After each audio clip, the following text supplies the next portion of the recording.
Good morning. My name is Angel Lorena Ochoa Fonseca. I am 24 years old. I live in Paipa. I study in TUNAT. I study psychology. My family is important to me. She is my mother. My mother is Marta Estela Fonseca. She is nice with me.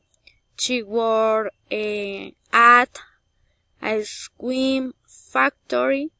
She's short. Her eyes are brown, and she has black hair. Her lips are red. She is friendly and with everybody.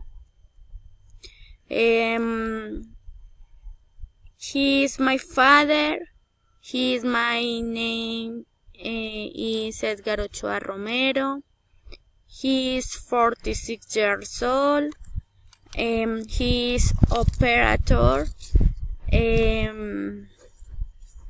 He has hair brown. Her eyes short.